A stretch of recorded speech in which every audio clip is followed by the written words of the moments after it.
Assalamualaikum warahmatullahi wabarakatuh. Bapak, Ibu semua, selamat pagi. Kita akan menyampaikan akan pentingnya manajemen stres bagi seorang pendidik. Seringkali kita terlintas pertama kali, terutama ketika kita mendengar kata stres. Di antara kita mempersepsikan kata stres dengan hal-hal yang negatif, yang bisa menimbulkan sebuah kegelisahan terus-menerus. Pada dasarnya, tidak semua stres itu memberikan dampak yang buruk. Ada stres yang itu memberikan efek positif bagi individu yang bisa melatih diri dia, melatih mental dia, sehingga dia siap menghadapi, kuat menghadapi segala sesuatu untuk kedepannya. Namun memang di sana ada efek negatif yang akan memberikan bahaya bagi individu ketika dia tidak menyelesaikannya dengan baik. Apalagi kita sebagai seorang guru.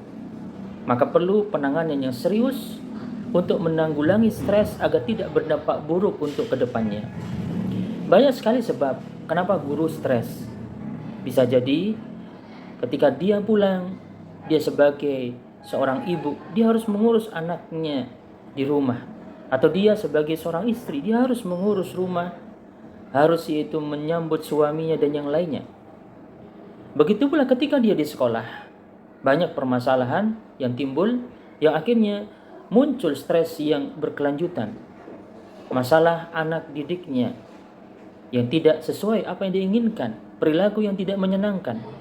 Ditambah terkadang rekan kerja yang tidak memberikan motivasi semangat, yang mereka terus melakukan hal-hal yang tidak menyenangkan. Ditambah lagi kurangnya respon dari pimpinan, atau bisa jadi tugas yang berat, tuntutan dari lembaga, kita harus melakukan ini dan itu, padahal waktu kita sangat terbatas. Apalagi terkadang kita tidak mendapatkan apa yang kita harapkan, misalnya gaji yang sedikit, gaji yang tidak sesuai, atau yang lainnya. Maka inilah yang menjadikan stres yang berkelanjutan. Maka stres, apabila kita tidak menanganinya, tentu akan memberikan dampak yang sangat buruk, baik itu kepada fisik kita, kepada afektif kita, dan juga kepada kognitif kita. Salah satunya adalah yang sering, contohnya adalah pengaruh kepada fisik. Misalnya guru yang dia tidurnya tidak teratur, jantungnya berdebar, ini diantara pengaruh perubahan fisik karena stres yang dia alami. Ditambah dengan perubahan afektif, yang bisa jadi dia gampang marah, mudah tersinggung, bahkan dia rendahnya motivasi untuk melakukan sesuatu. Ditambah itu rasa sedih, gelisah yang ada pada diri dia. Ditambah lagi perubahan kognitif, daya ingat dia yang sudah mulai melemah, kurangnya perhatian. Maka inilah hal yang menjadikan dia tidak semangat, bahkan mendapatkan rasa stres yang berkelanjutan. Oleh karena itu, seorang guru hendaklah dia bijak dalam hal ini, mengikuti pelatihan terutama tentang manajemen stres. Maka dengan mengikuti pelatihan tersebut akan memberikan dampak positif yang luar biasa bagi diri dia.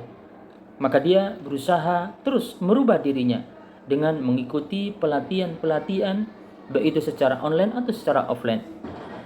Dan bisa jadi dengan cara yang lain, misalnya mengikuti pola hidup sehat, kemudian terus melakukan refreshing agar dia tidak terus penat dalam beraktivitas, dan terus juga melakukan refleksi diri menjadi pribadi yang lebih baik, pribadi yang bisa memberikan juga kebaikan bagi orang lain.